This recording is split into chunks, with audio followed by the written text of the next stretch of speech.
Hi, everyone, and welcome back to another episode of the On Their Way Up podcast about up and coming entertainers. My name is Spencer Gordman. I'm a stand up comedian, and today I'm talking to a very special guest. He's a young filmmaker from Omaha, Nebraska. He made a bunch of short films, a couple feature films, and now he's out in the West Coast pursuing filmmaking. Uh, I've had the pleasure working with this guy a couple times, and it's always been a treat. So thanks for being on the podcast. Trent Hancock, what's going on, man? Hey, what's up? Back in Omaha for Christmas? Yeah, for sure am. It's pretty fun. It's been fun. Cold. Actually, not as cold as I expected, but it's so cold as shit. Because you've been out in LA, right? Yeah, I thought I was gonna be a lot less used to it than I am, but I'm pretty used to it now. I went That's to, how's that? huh? Because when did you move out there? I moved out there 2019, like August Oh wow. 2019. Yeah. I I thought you moved out there more recently. Oh, that's awesome. No, yeah, but I went to school. I started going to school there. I don't know if I'm going back. I defer because I work, but yeah. Gotcha. Where do you go to school at? Uh, and when I applied, it was called Studio School, and it's gone through like three names. So I don't know if you've heard of like Relativity Media, but that was that. That was like Kevin Spacey's thing, and then Oh, I'm sure that aged well. yeah. So when Kevin Spacey got canceled, it went to Studio School. I learned this after the fact, and then it got poured and changed hands again, and now it's like owned by like this company called Hushin. Now it's like Hushin Studio in College Studio or some shit like that. I don't even know. Jesus It's Christ. got some long ass name, but yeah, I don't go anymore. How many semesters did you have left to graduate? um, I still have two. I mean, I can go back whenever I want, really. But Uh, yeah, You're kind of just like fuck it. I just started getting jobs and stuff like that, and that was helping me a lot more and making me learn a lot more than school. So Yeah, yeah, and you're making money instead of losing it. we finally started talking about color grading in second semester of junior year. So that was I was like, fuck that. Holy shit. Yeah, it's like people starting from day one, not I people who know. have had like a few years of It doing it. was, which is cool, but even the people that like hadn't made a short film went there in my same class. Like they had to eventually figure it out because the curriculum was so fucking slow. I don't any shit. Well, you learn so much more from just doing it. Like entertainment is so tough to go to school for. Yeah, no, because there's teachers telling you like this is the correct way, and that's rarely the case. Yeah, also it's hands on. You got to learn by doing it and failing. And so it's like the whole idea of entertainment school. And like there's some classes where it's like how to do this specific thing, but I Hmm. can't imagine in stand up there are a couple classes, but it's just like maybe a couple of months in the beginner shit, but I can't imagine going to 4 years of No, learning how to film. no, that'd be So, dumb. I mean, you learn. I'm sure you learn more just by watching other comedians too than oh just yeah, yeah. So and getting on stage, writing, I mean, you just have to learn it by doing it. I mean, just about everybody I've talked to on this podcast and just in general who's in any entertainment type of thing, you just have to go do it. Like yeah, going to and paying for 4 years of learning how to do something applies for some jobs, but in entertainment, like you can't teach most of that shit. You just have to kind of learn it. right. Like I'm sure, like if someone sat you down for 4 years and told you this is how you be funny, then you just become the most bland person ever. It's Oh yeah. kind of the same thing And with film. It's like basically just teaching you how to be like I don't want to say not just teaching you how to just kind of do everything by the books and by the numbers. Then at the end of it, if you listen to everything that they say, then you're all going to turn out the same. yeah, and there's so many things wrong with it. Um, but like I'd like to kind of start at the beginning. So, do you remember some of the first movies you watched that started to spark your interest in films or movies? Yeah, it was superhero movies actually. I mean, which is pretty normal for I feel like us now, but or like just people in this age. I feel like the superhero movies are like the gateway drug a little bit because Yeah. like once you start like realizing that there are so many better movies that do the stuff that superhero movies do well, but, like, just so much better. You're like, "Holy shit." So I don't Yeah, have to make a Spider-Man movie to do this. Yeah, so I think the first movie that, like, I really felt that with outside of, like yeah, outside of, like, a superhero movie was Goodfellas. I was like, "Holy shit, this is so much cooler." yeah. Yeah. Oh yeah. Goodfellas is I just watched that recently, like less than a year ago for the first time, and I was like, "Oh, I can see why this is one of like the legendary films, especially of that era." Yeah, no, you can sit down and start watching that movie from any point and just watch the whole thing, no problem. Love that movie. Is that when you started to realize that this is something that you might want to start doing, or when did that thought come into your head?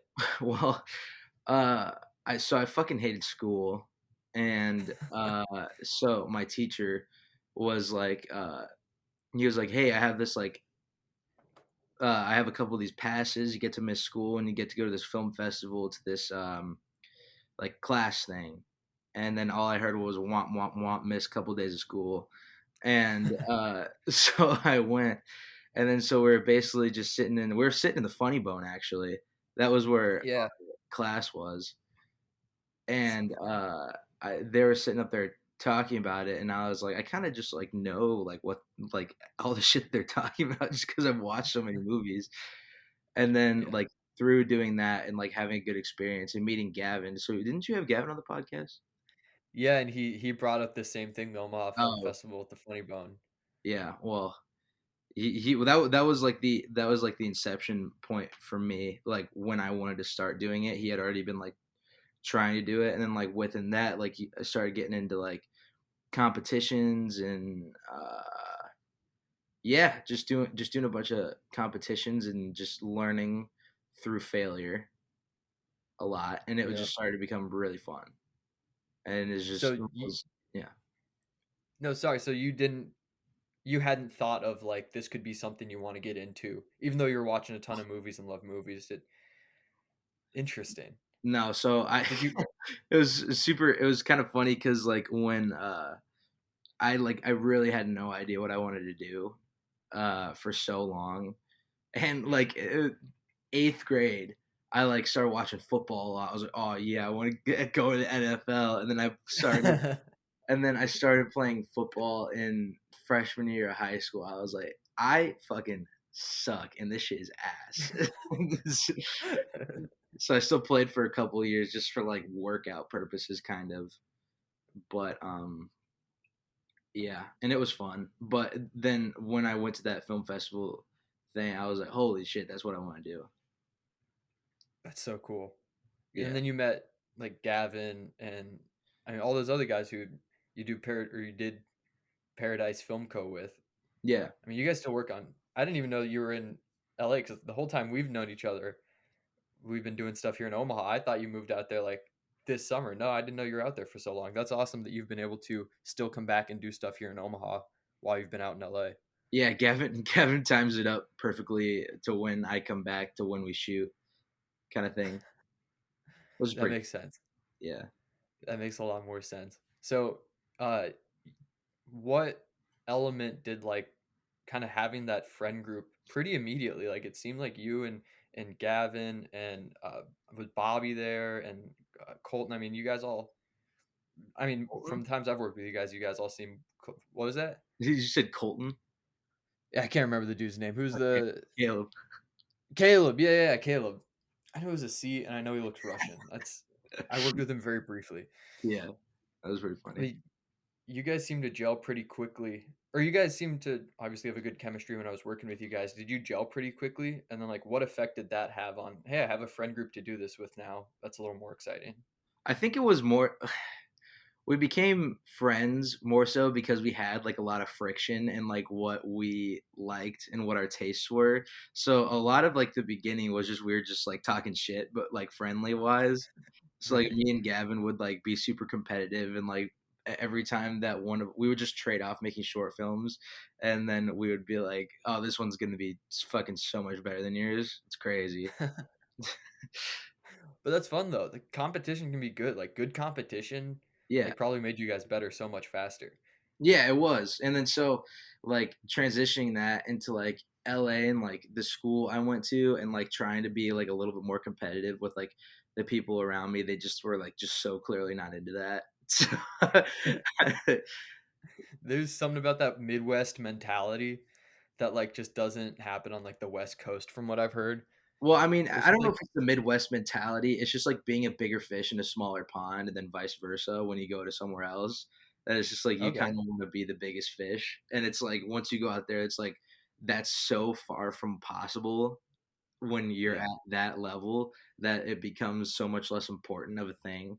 Cause like I mean, it's not super hard to be the best young filmmaker in Omaha, Nebraska. Not saying that anyone I right, know is or I am or anything like that, but it's just like it's not. It wouldn't be the most difficult thing of all time.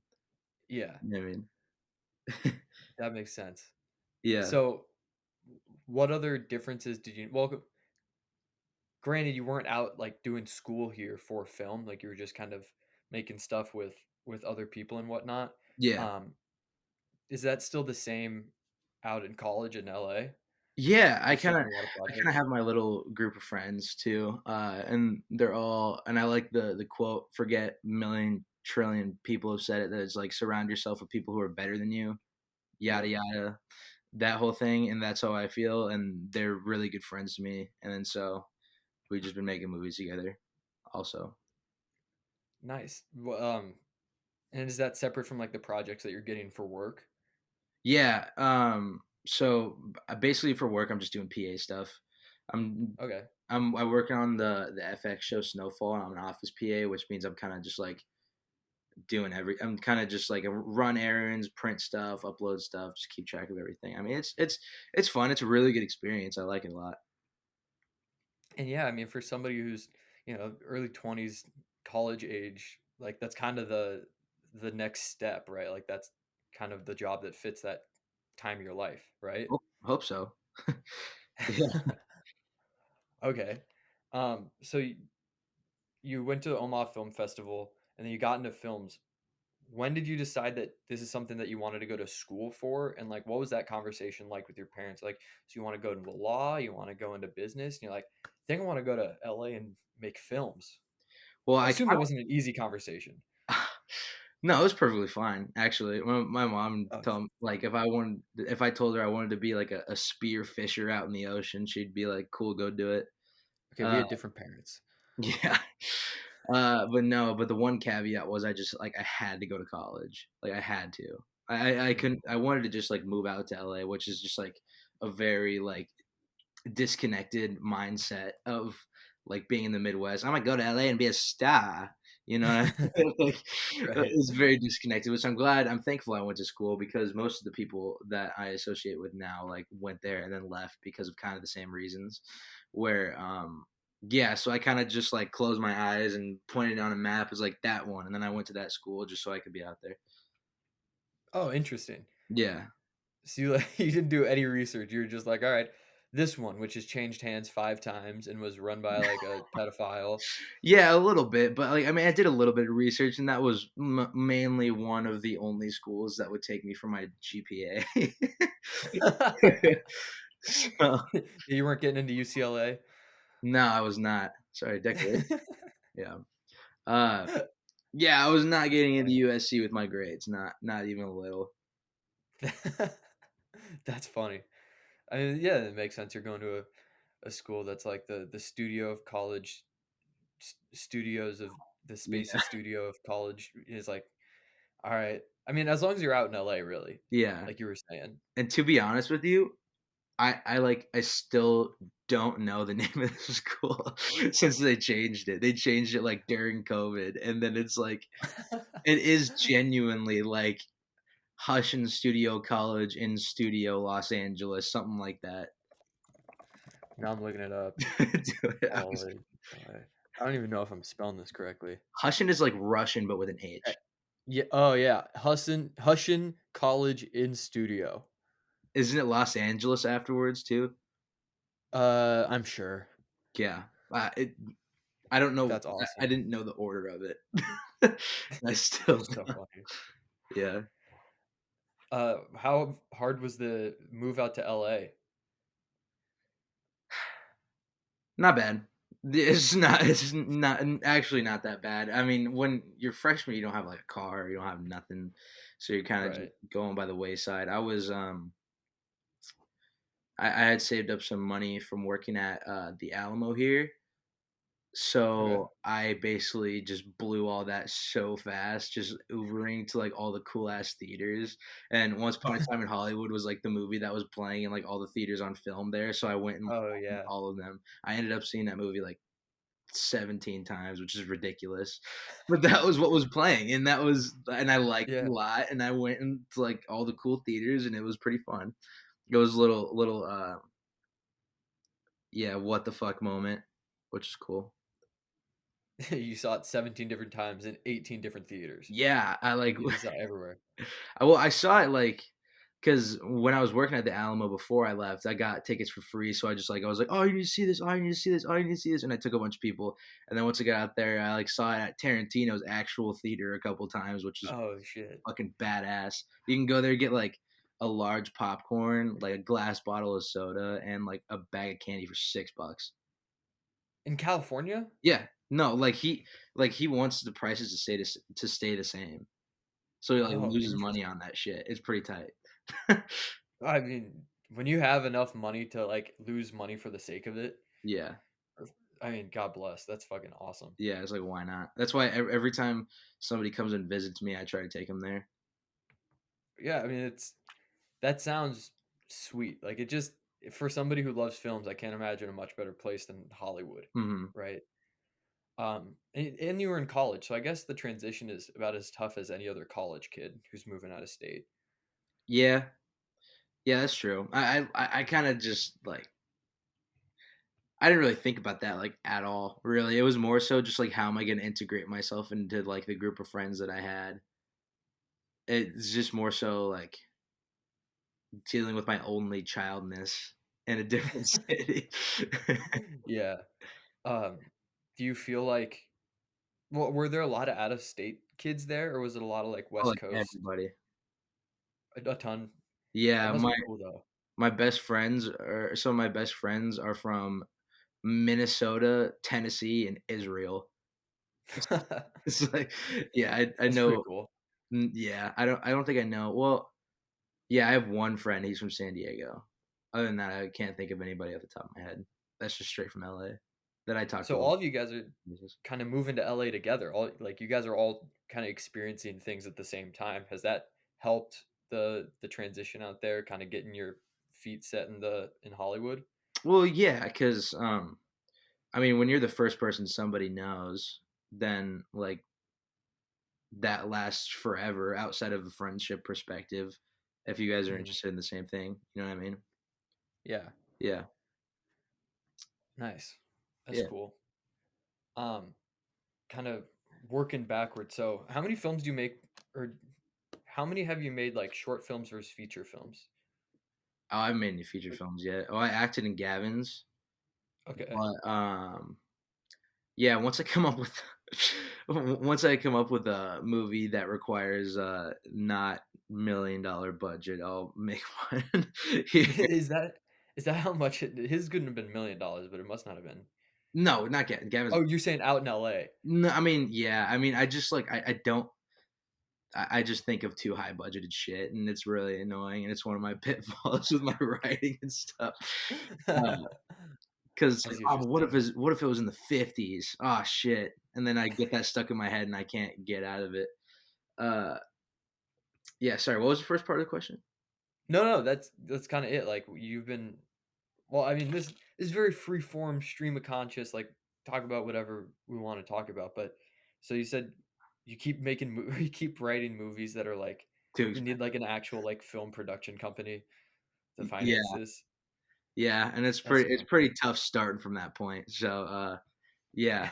Um, but as far as like short films I've made, I did 3 777 short films.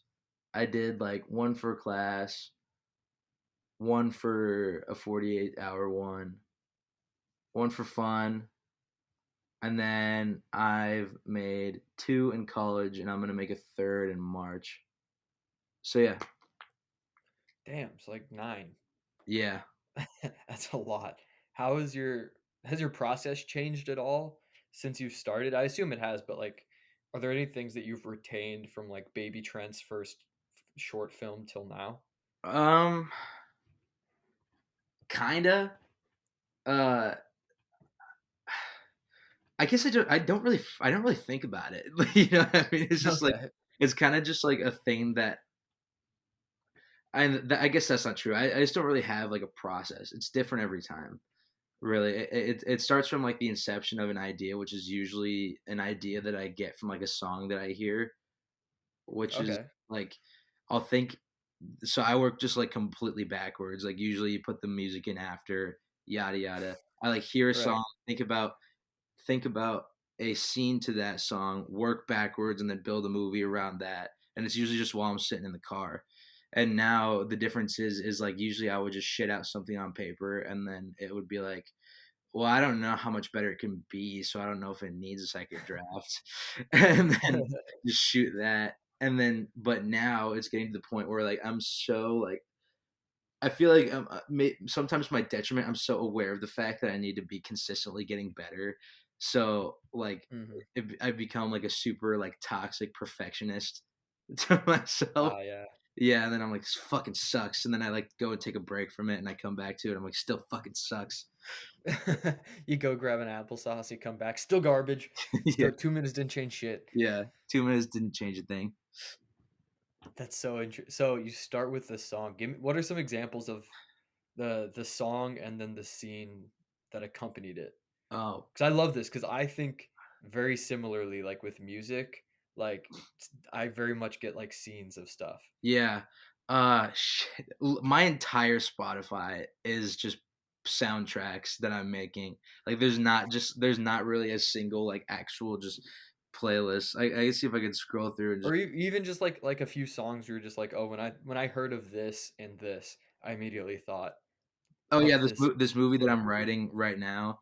Uh, I heard "Rebel Yell" by Billy Idol, and I was like, oh, that'd be sick if like people just like walked into a bar like that's like super shitty and like packed. And then no, so now I have like a full like mystery movie planned around this shit. Really? Yeah. So just based off that one thing that I got of like the title sequence. So it literally is just, like, a scene, Yeah. like, a blurb from that where you're just like, "I want this song playing in this," and then you can frame it with, like, an actual, like, film. Yeah, and usually I've had that idea since I was in high school actually, just like people just like walking to like a grimy ass bar with that song playing. And so now like I've actually like gone back and applied it into stuff that happens for a lot of things. Like sometimes I'll think of a scene then immediately form a movie around that, or like sometimes I'll hear a song, think of a scene, keep it in the back pocket until I hear it again when like I need it, almost kind of thing. I don't know what you call it. It's like a deus ex machina for my own like creation creative Oh, yeah. yeah. No, I do that all the time. Like I keep all my comedy notes on my phone, and I have a running note of just comedy ideas that go back to literally the first week of me doing stand up. And so the newest ones are always at the top, and so I'll just go through and I have so many ideas that I've never written anything about. So many of them that don't even make sense that are in my phone. Yeah. But it's just like something clicked with me at that moment. And even jokes that like I'll try and then get rid of, it's good to go back to those because then there's always a nugget of something in there. Mhm. Like if you're, and some of them there's not, some of them you're just writing shit just for the sake of writing it and it doesn't work because you have nothing behind it. Yeah. But typically I try to write with an idea or with something like an ounce of just this is funny for some reason. And so transferring that to this, oh, I have this new premise and that might fit in here, or that could, it's always kind of mashing the shit together. But Yeah. that's kind of what I like about stand up is none of it's really final until you do a special. But I mean, people don't do their first albums or specials or anything until they're 7, 10 years in. So right now I can change my set on a dime and it won't affect anything. That I sounds mean, obviously it'll be tough work. that sounds pretty freeing though. Yeah, I mean, it is I guess let's get into this. So, because when you make a short film, that's kind of the end of that idea. Would you say, or are you like not really? Because you can like the early shit you can kind of go back to because nobody's really seen the early high school class project films. Yeah. It's kind movies don't really happen until you edit them, it feels like. 'Cause, like, Okay. you can go out and shoot whatever, and it can be just, like, you you really write a movie, like, multiple times. Like, you write it when you're writing it, you write it kinda when you're shooting it, you write it when you're editing it. It's it's never really as far as my knowledge, it could be just completely, like, I just went and saw Babylon, and that feels like it was exactly the script, and they didn't cut a single thing out. But, like, it Really? feels like to me that, when you make a movie, it's never, ever, ever gonna be how you expect it when you're done with Oh it. yeah, Yeah. that's interesting. So you said there's like a few different writing. Yeah. So take me through then. What are the changes that you usually see when you're film, or is it just kind of on the a film by film basis, or are there things you typically go, yeah, usually when I'm filming it, I tend to cut this type of thing or add this or then filming to editing. Well, yeah, it's so different from movie to movie. Like, I've had ones where, like, short films I shot in high school where the story, we shot it how the script said, but it made so much more sense another way, so we just made the movie like that, Oh, really? edited it like that, and the story was completely different, and it was better for it. Like, we had a lot of accidentally good things happen, Yeah. and there's been so many times where it was just super trash until someone came in and edited it, like, from paradise, like, kinda like Star Wars, like how they did with Star Wars, and, like, when they first Star Wars, when they called the editor in, and he was like, "This is all shit," and then just don't re-edit the whole thing. Yeah, so it's so different, and it's so hard to, like, explain, but it's just, like, everything could change I mean, until you just have you to. have the final cut. Oh yeah, you just have to follow that like creative instinct of Mhm. kind of going like, ooh, something feels off. This feels better here, and trust yourself that it'll work out. Yeah, and a lot of, like, I mean,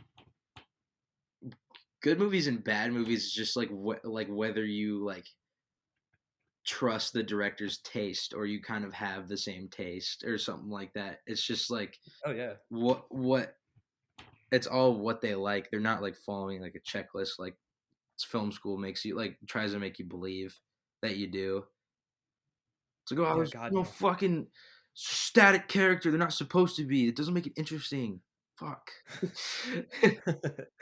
Yeah, it feels like 'cause, I mean, a lot of it is just the creativity. It's following the creativity. And there's a good analogy that it comes to my mind all the time when I'm making really anything is who was talking about it? I think it was Chappelle and Seinfeld were talking about how if you're driving the idea, like the idea needs to be driving whatever it is. Like the idea for this podcast, it wasn't like, oh, I want to make a podcast. It was just like I thought actually I heard a song from this like really young like up and coming band and I was like, "Ooh, I would love to talk to them." And that was just the idea of like I want to have a podcast about this, but it wasn't I want a podcast, it was the idea. And I think that's the same thing with a lot of jokes with I'm sure with movies too. If the idea has to be in charge. If you try to reroute the idea, it's going to be shit because the idea is the whole thing. Yeah. Like you're the conduit. Yeah. No, I completely agree with that, and sometimes, I completely subscribe to the fact that it's like if you completely love something, there's no chance you can do a bad job at it, Yeah. you know? Yeah, I mean if you really have something in your head that you think needs to get out, it doesn't really matter like how much of a say you have in it. Like they said like sometimes the idea pulls up and you're in the passenger seat giving directions and sometimes you're in the trunk and have no idea where you're going, but Yeah. if you trust the idea and let it drive you, then you'll get to somewhere really cool. Mhm. Yeah, and it's kinda like it kinda, like, it's a reverse effect, kind of, when I'll explain. It'll make more sense when I say it.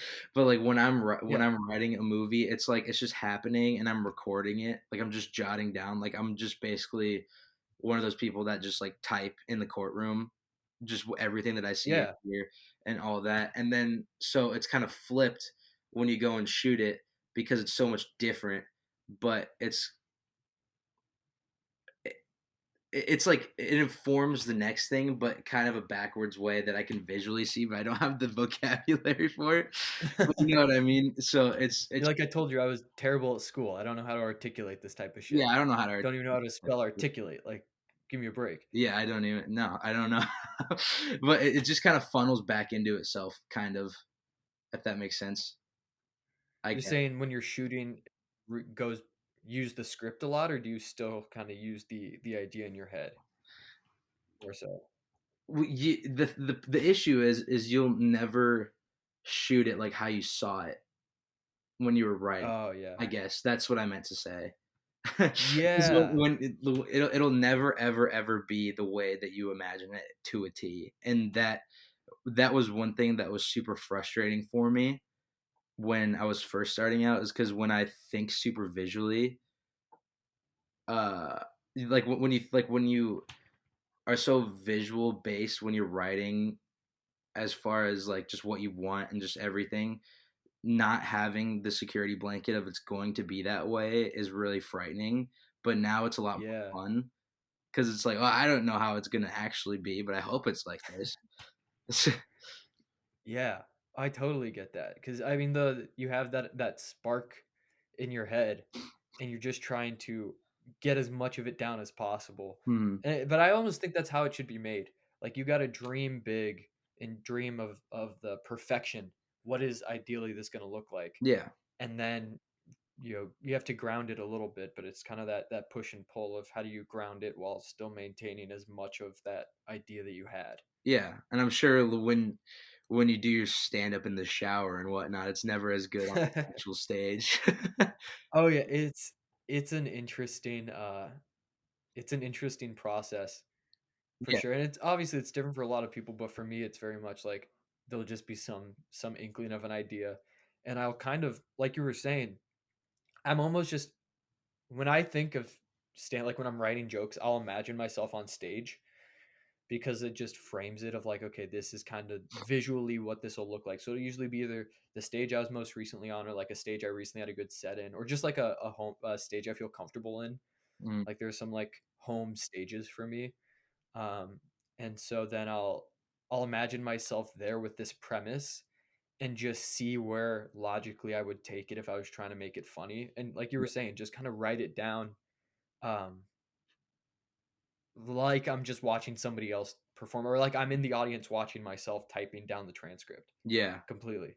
Yeah. No, and that's and it never yeah, and it's never what you expect, and, like, you could tell by, like, I mean, I don't know if it's feel the same way for you, but there's no, like, X's and O's in how to do this. Like, I don't even really know how this shit works still. Like, it's just Oh yeah. you just follow what I think is cool kinda thing. Oh, Yeah. totally. You kind of just you have to just watch it a ton. If you're a fan, that's a big thing. Be a fan Mm. of what you're doing. I love stand up.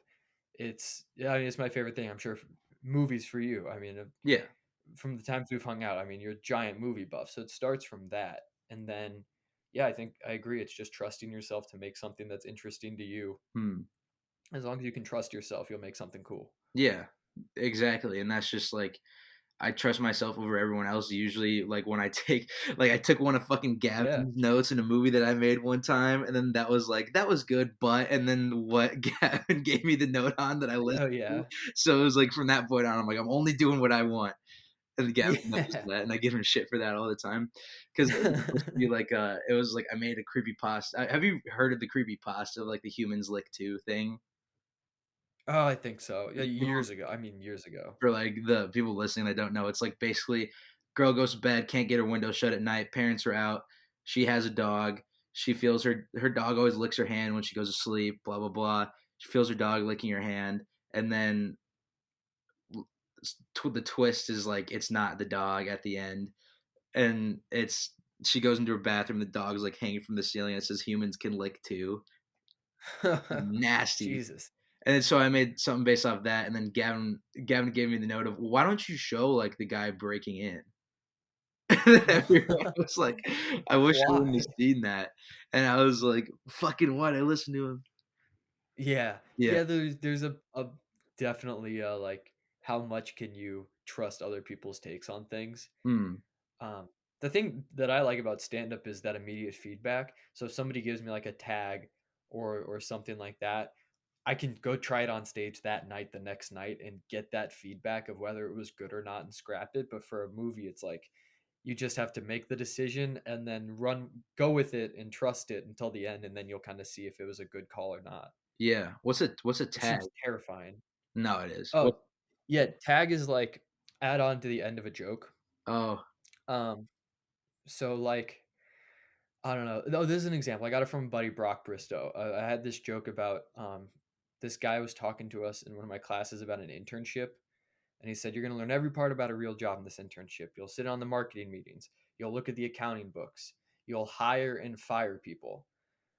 And it's like, holy shit, they let the interns fire people here. And so then I kind of just run with the idea of being an intern and firing someone who's worked there for like decades, oh, yeah. like just for the sake of practice. I think And I heard that joke when I went and saw you. oh yeah, you guys did. Yeah, yeah, Yeah. yeah. And so there's a line there where I was like, I was talking with the guy I'm gonna fire as the intern. I was like, you've worked at this company for a great 30 years. But I think we're just gonna have to let you go. And then Brock was like, why don't you put in there, worked here for 30 years or so I've been told. I'm pretty new here actually. I was like, oh, that's like there's just a little kind of line in there to it's not the focal point of the joke, but it's just like, ooh, if you said that, it would get an additional laugh Yeah. or it'd get a bigger laugh. And so we'll give each other tags all the time. Um, and that's kind of yeah, set up the punchline and then the tags and they can be thrown in kind of wherever. But So as a comedian, would well, let's not go that far, but as someone who does stand as up. someone who does stand up, I mean, you called me a filmmaker. I mean, someone who makes Fair enough. movies. Fair. Uh, would you prefer, like, people are laughing consistently, or, like, would you prefer that people give you that just huge roar at the end of a joke? Uh, um, both. Really? I mean, I just wanted to go as I predicted. Like, Okay. and yeah, if I'm on stage and I'm doing like an actual set, like open mics are different.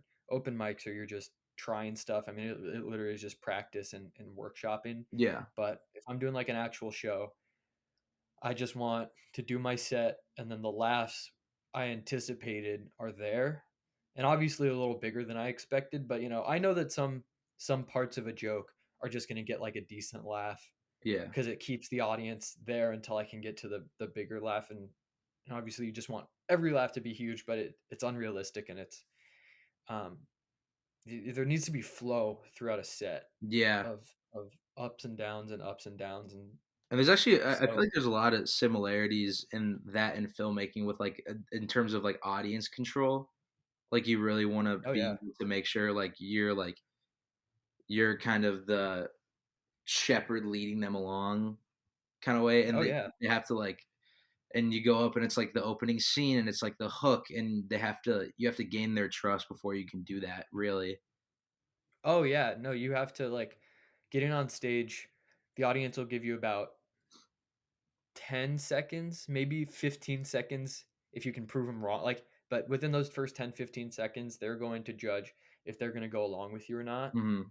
And so it's really important to just get that opening laugh. And once you get their trust, you can go off and do things where if you started with that joke that's a little more out there, then you would have lost them and nothing would have worked. Because you put it once you have their trust, then it kills. Like Yeah. it's really weird. It's very like psychological, you know? Yeah, and yeah, you just it's all about gaining trust. One thing that I've really realized and really been thinking about and noticing as I've been watching movies because I've just heard that term kind of recently, and Mhm. it's just like, why do I like Goodfellas? Is because, like, not why do I like it, but why is the opening scene so great? Is because they're going to go dump a body, you don't know fucking why, and the needle drop into the title sequence is so sick, and then you're just like, I'm in, you know? Yeah. Yeah, And then you get hooked and then you're like, all right, I'm along for whatever journey this is. yeah, Like comedy movies are tough because I've seen a lot of like, I mean, there's like like my favorites, but then you've seen a lot that are like okay, but they don't really grab me. And I think that a difference can really be made in how successful that opening scene is. Yeah. Like one of my favorite movies ever is Monty Python's Life of Brian. For those of you who've only seen Holy Grail, which I feel like is a decent amount of people, Life of Brian is, I would argue, better. All of the Pythons would argue they had more fun making it, and it was more, just everything about Life of Brian is so good. I've actually But never the seen I've actually only seen dude, Holy Grail. yeah, okay. So okay. Basically, Life of Brian, and I typically watch it every Christmas. I was busy this Christmas, so I wasn't able to. But Was it a Christmas it movie? follows a guy named well, it follows a guy named Brian whose life parallels Jesus. Oh. So the opening scene is Brian's in the manger with his mom, who's played by Terry Jones, who's just this like haggard old woman. Like oh, the Virgin Mary is so beautiful, and it's just like this old like he really upsells how ugly and like shrill Brian's mom is. And so then Brian's born, and the three wise men come in with the gifts, Yeah. and then they she's shitting on the gifts. Like the Brian's mom, who's supposed to play the Mary figure, is shitting on the gifts that they're giving. Like, what the hell is even frankincense? Like, she's like, and then they walk out. Then they run back in, grab all the stuff, push her down, and then run out. And then there's the actual nativity scene, That's and awesome. it's like so obvious because it's all glowing and there's like angelic music and it's that picturesque like Jesus birth that you would imagine. It's so funny. But that scene cracks me up every time, and it's like, all right, from that point on, then it goes into the opening credits. The song they pick is fantastic. Yeah, it's That's pretty fun. but that's like that opening scene just immediately you're like, oh, this is great. I'm along for the ride. And it sets the tone. This is gonna be a guy paralleling Jesus in a very humorous way that obviously doesn't work out. Like it's great. Dang, I need to watch that then. I don't even like I haven't like seen that anywhere really. I mean, I know of it, but like I've never. I'm a big like physical like Blu-ray DVD guy still, and I feel like I've never seen it.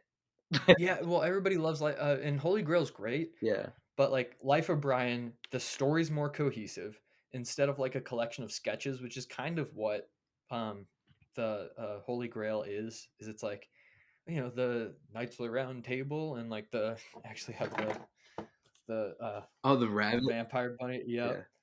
Yeah, Which is great, but Brian is like one solid story, but each scene could stand alone as its own sketch, but as a whole work, it's much better.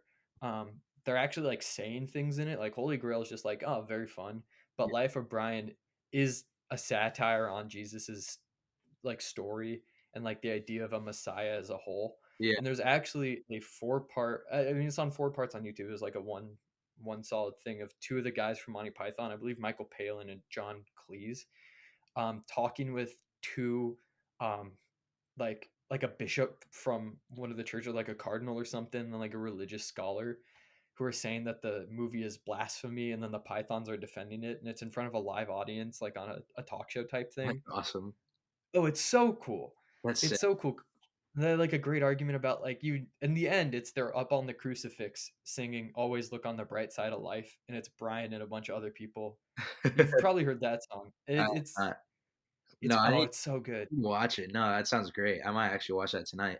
I've been watching. It Well, it's so nice being here because like I just have so much free time to just watch a bunch of shit. yeah. Uh, but no, I used to steal my dad's Holy Grail DVD all the time because he like let me Oh watch yeah. it as a kid, and like he like skipped over like the sex scene. And I went back and I stole it and I watched it, which was super fucking weird. It ended up being, but Yeah. Oh yeah. no, my friends would just like every time I invite my friends over, I'd like they'd come to my room and I'd show them the vampire rabbit scene.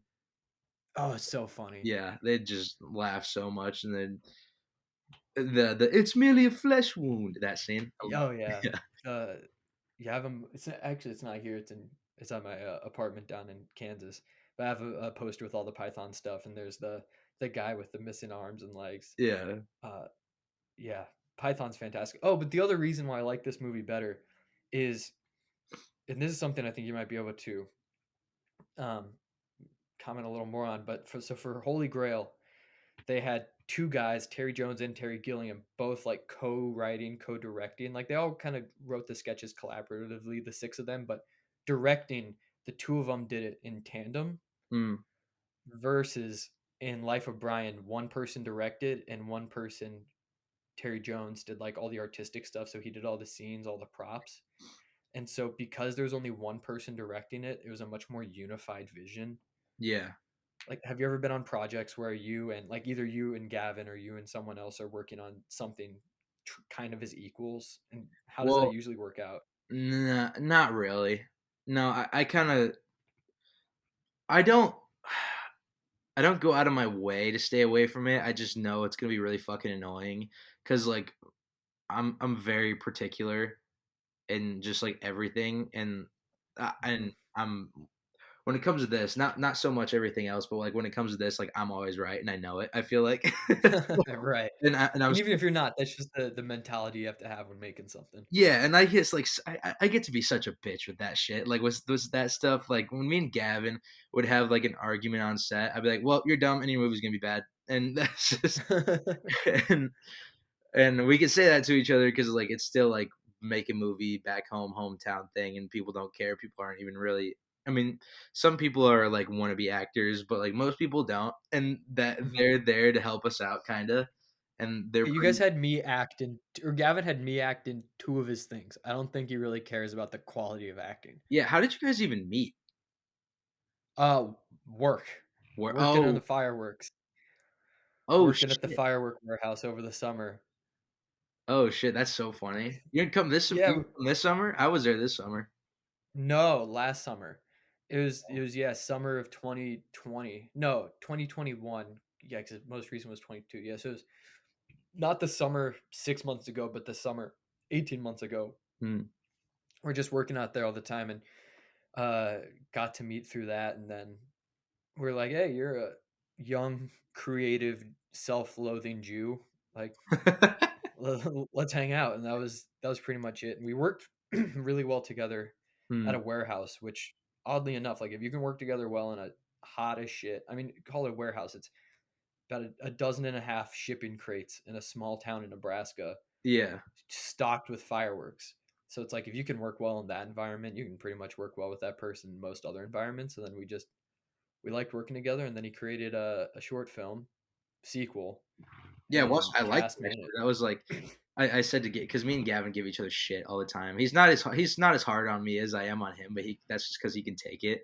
And he's Yeah, it's because he can take it and I can't. I was like, oh, well, I watched that movie for the first time. I was like, wow, this is like I like this actually. That's crazy. You're like, man, I don't have a notebook full of notes on why this sucks. Like Yeah, this is props. pretty That's only sweet. like 2 pages. Yeah, and I got to break the fourth wall in it. That was fun, and it was pretty fun. Yeah, yeah, you were in it. Bob was in. He had like everybody who doesn't act, which Mhm. was weird, except for one guy, Nate, who like actually can act, Yeah, and then the rest of like I can't act. I'm fine. Gavin glamored it up great. yeah. I mean, I don't, I don't know how uh hurt Dion's gonna be, but yeah, I Oh, tried. He asked me, and I've never acted like. you were great. Okay, well, You were awesome. And we this thing is, don't know that yet.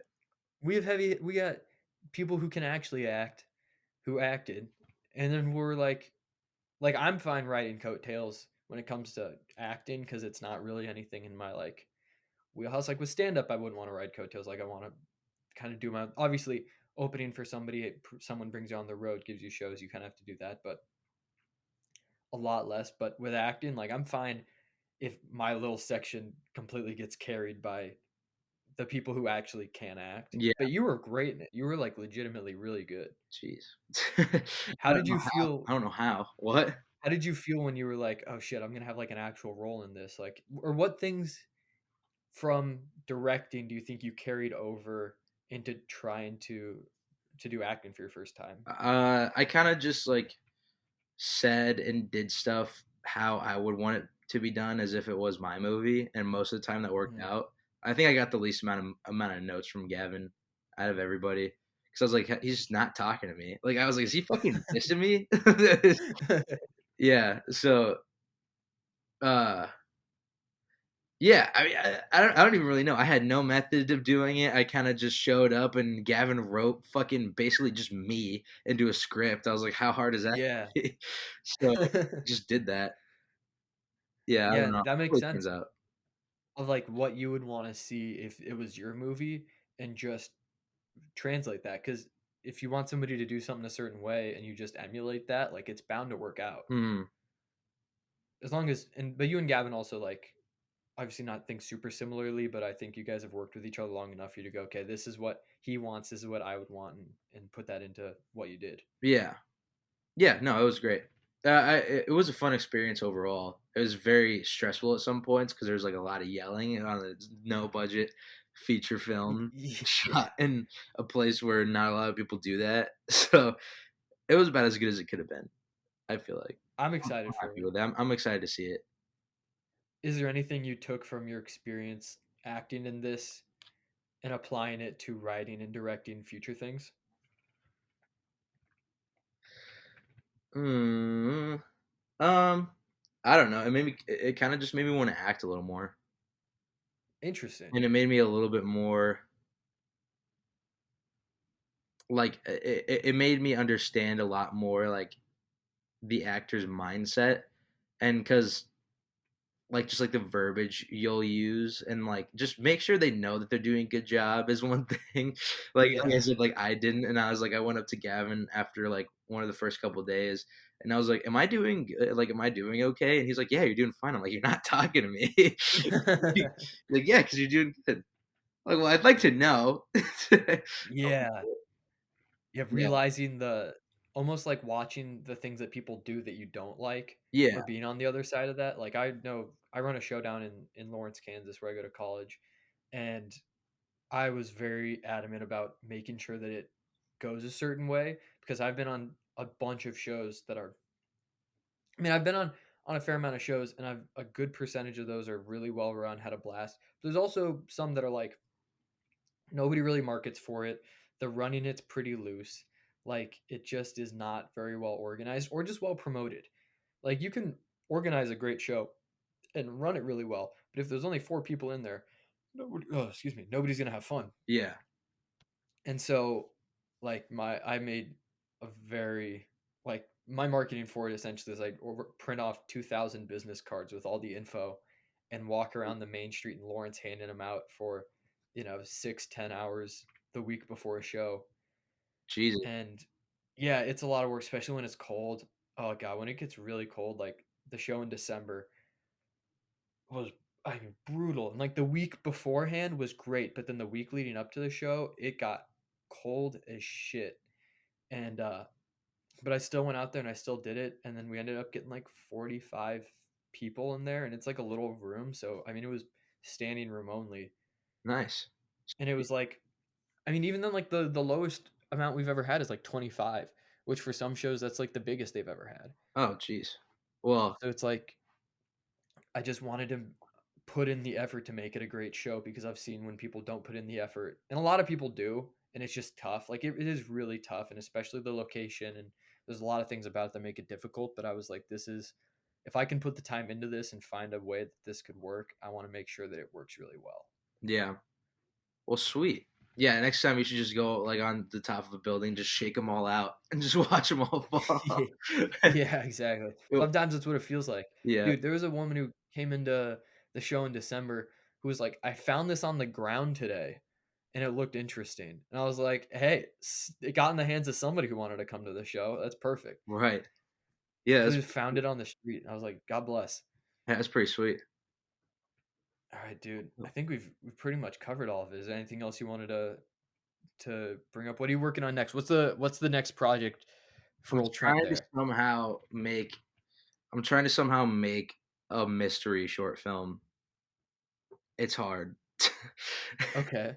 It's very What's the premise around it? What's the like so, basically, a a private detective gets hired to go find this very wealthy man's daughter who's sex trafficked in Tokyo. Jesus. Yeah. How the fuck are you gonna film something in Tokyo in Oh, there's like uh who shouldn't? There's a space you can rent in LA, and it's just like the entire like under it's like an underground set, and it's just like a big Tokyo street. Yeah, Damn. it's like alleyways and stuff. Yeah, it's pretty fun. Yeah, you would not find that in Omaha. Mm, no, no. Yeah, no.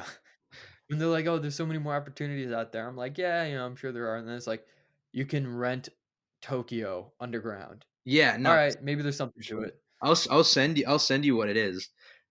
But Dude, that looks awesome. yeah, because Or that I'm sure that will look aw that sounds awesome. it was like inside of restaurants and convenience stores and stuff. Damn, it's Yeah, like a whole thing. yeah, Underground? yeah. It's like in like a soundstage kind of. Jesus. I know. There's so That's so cool. there's so many of those. Like there's people will just have like a random ass airplane inside surrounded by a green screen, like in airplane like seats and stuff like that. It's just like there's so much shit. Like you just have to find it. Damn. Yeah, That does sound cool. yeah, Um, alright. yeah, Awesome. Well, dude, this has been really fun. yeah. Sweet. I appreciate you talking with me. Plug, is there anything you wanna promote or plug or where people can follow you to find your upcoming, the upcoming Tokyo sex traffic, mystery? Uh, just Trenton R Hancock on Instagram. Trent underscore Hancock on Twitter. That's it, really. Anything on any of your, films on YouTube Oh yeah. anywhere? I would just go check out the Paradise Film Co. YouTube channel Yep. just to see all the What? older stuff. The newer stuff is still like my short film from last year is still like in post because we're trying to find musical artists so we can put it into festivals and stuff like that. But yeah, so not a lot of new shit, a lot of old shit. So yeah, Yeah, but if you subscribe now, you'll see when the new shit pops up, and that'll be pretty cool. exactly. And I don't post like ever, so I won't clog your feed. There you go. Uh, you can follow me, Spencer underscore Gordman on Instagram and TikTok, or just my name, Spencer Gordman on Facebook. And more importantly, follow the podcast wherever you're listening to this. I really appreciate you taking the time to listen. Subscribe wherever you're listening, or if you want to watch, you can watch on Spotify or on YouTube. The YouTube's been doing really well recently, so I'd love for more people to keep subscribing to that and checking that out. Podcast is on Instagram and Twitter as well, on their way up. Uh, Very easy. Look for that orange logo. And I post, when people are on, who's going to be on, maybe some clips and that kind of stuff. So yeah, just stay up to date by subscribing and following and all the good stuff. And I really appreciate you guys for taking the time out to listen. And Trent, I appreciate the time for you sitting down with me during our break here. Absolutely, it was a lot of fun. Yeah, this was great. Thank you, everybody. Have a good rest of your day. Take care.